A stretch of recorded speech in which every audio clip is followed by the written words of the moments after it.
Quelles étaient les motivations de l'Auto-Québec en allant s'installer dans le quartier Vanier, justement?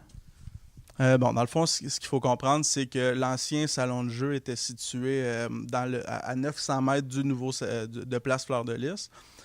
C'est une question de zonage. Nous, dans le fond, en se déplaçant de seulement 900 mètres, ça nous permettait de rester dans le même zonage. Comme je vous disais, plus de places de stationnement, il y a un meilleur accès routier. Aussi, c'est un secteur qui est en plein essor avec le nouvel amphithéâtre. Donc ça, c'était très positif pour nous. De plus, Place Fleur-de-Lys, c'est un endroit, nous, ça nous permettait de louer un espace plutôt que de construire une nouvelle bâtisse. Donc on économisait sur ces montants-là.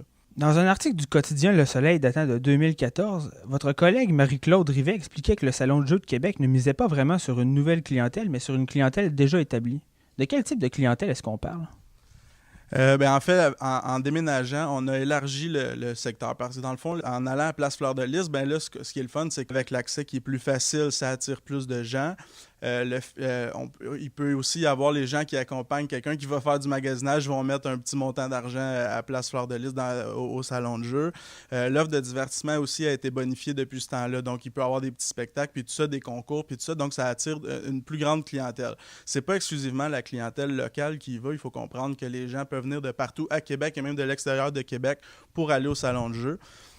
Qu'on pense, par exemple, c'est comme le Casino de Montréal, c'est pas seulement les gens de Montréal ou de l'île autour qui vont, c'est vraiment les gens viennent de partout. Donc à Québec, c'est un peu la même chose. Les gens peuvent venir des régions environnantes et aller au Salon de jeu de Québec. Donc en fait, il y a une nouvelle clientèle au Salon de jeu.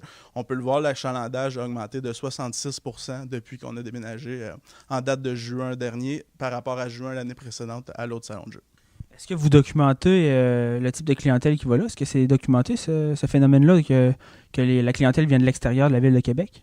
C'est pas documenté, mais on le sait par rapport aux gens qui viennent. L'augmentation, le fait qu'il y a une augmentation de 66%, les gens viennent d'un peu partout. Et le fait de faire des concours puis tout ça, ça attire des gens d'un peu partout.